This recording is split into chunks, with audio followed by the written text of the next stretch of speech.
નમસ્કાર ખેડૂત મિત્રો, હું એજે મુળિયા આપ સર્વ ખેડૂત મિત્રોનું હાર્દિક સ્વાગત કરું છું। ખેડૂત મિત્રો, ખેડૂત ખુશ તો બધા ખુશ, આ વાત લઈ આપણે દર વખતે કંઈક ને કંઈક નવી માહિતી સાથે એ મિત્રો મળીએ છીએ।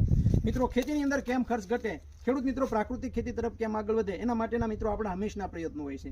ત્યારે આજ અમારા જેવા પ્રગતિશીલ ખેડૂત કે જેઓ ખેતીની અંદર જે છે એ પ્રાકૃતિક કૃષિ જે છે, પ્રાકૃતિક ખેતી જે છે એની અંદર જુદા જુદા આયામોનો ઉપયોગ કરતા હોય, એમાં ખાસ કરીને જે સુસિયા પ્રકારની જીવાત અને ઈળો માટે જે એક પેસ્ટ બનાવે છે અને એ કેવી રીતની બનાવે છે એમની પાસેથી જાણવાનો પ્રયત્ન કરીએ। આપનો પરિચય આપીને ત્યારબાદ અમારા ખેડૂત મિત્રોને આપ જે છે એ રોગ જીવાત માટે જે પગલાં લો છો એની વાત કરો। સરસ। એટલે આમ તો સાહેબ એવું છે કે અમે સુભાષ પાલેકરની પેલી શિબિર ઘણા વર્ષો પહેલા કરેલી, એટલે આમ બધું કરતા હતા પણ બધું મિક્સમાં હતું એમ। હા, બરાબર। એટલે અત્યારે તો શું છે કે આ રોગ જીવાતના એટલા બધા ઓલા ઉપદ્રવ છે એટલે 100% ઓલું કરવું બહુ અઘરું થઈ જાય, પણ સાથે સાથે આ જે આપણે દેશી નુસ્ખા જો કરીએ તો એનાથી શું થાય કે એ લાંબા સમય સુધી એની અસર રહે છે। હા, બરાબર।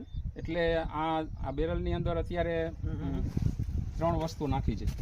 કડવો લીમડો છે, કડવો લીમડો, પછી કરંજ છે, કુંવાર પાઠું છે અને તમાકુ છે। એને અત્યારે ગૌમૂત્રની અંદર એમને હળવા દીધું છે।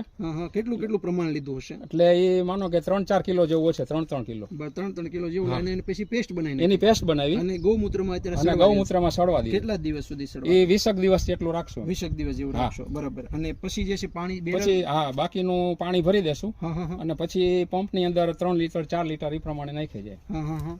અને એ નાખવાથી શું ફાયદો થશે, કેવી રીતનો, કઈ જીવાતમાં એમાં શું છે કે એ ગંધને હિસાબે છે ને ફૂદા બેસતા નથી, એટલે એની સાયકલ અટકી જાય અને જે ચૂસિયા જીવાત આવી હોય તો એટલી બધી આમ પેલી કરતી નથી નુકસાન, કે હેવી જે છે એટેક આવે। હા, હેવી એટેક આવે નહીં એમ। બરાબર। આવું તમે કેટલા સમયથી કરો છો? આમ તો ઘણા વર્ષ થઈ ગયા છે, પણ બધું મિક્સમાં હાલે એટલે ના, બરોબર છે। પણ આ પદ્ધતિ અપનાવવાથી ખેતીની અંદર ખર્ચની અંદર ખર્ચમાં 100% ઘટાડો થાય। કદાચ જે છે એ તમે 2 જંતુનાશકના છંટકાવ મારો, એકાદો આનો મારો, અથવા બે આના કરો તો 1 જંતુનાશક નો કરો, તો દવાના ખર્ચાની અંદર તો દવાના ખર્ચા થાય અને જંતુનાશકની સાથે નાખી તો પણ બીજું તો નુકસાન છે તો છે જ નહીં, બરાબર છે। એટલે એમાં એટલે એવી રીતનો જે છે ફાયદો થાય। ખેડૂત મિત્રો, આ જે છે એ આપણા માટે પણ જે છે ખૂબ કહેવાય કે આવો પ્રયોગ જે છે કરવા જેવો છે, અને આ પ્રયોગ જે છે મિત્રો તમે પણ કરો। ભલે તમે રાસાયણિક દવા છાંટતા હોય, જંતુનાશક દવા છાંટતા હોય, ખાતરો નાખતા હોય, અમે તમને ના નથી પાડતા, પણ સાથે સાથે આવો પણ જે છે પ્રયોગ તમે કરતા જશો તો આનો છંટકાવ જે હાલના સમયગાળા અંદર, જેમ કે વધારે પ્રમાણમાં થ્રિપ્સનો એટેક છે, તમારા કપાસની અંદર જે છે થ્રિપ્સનો એટેક કેવો કયો?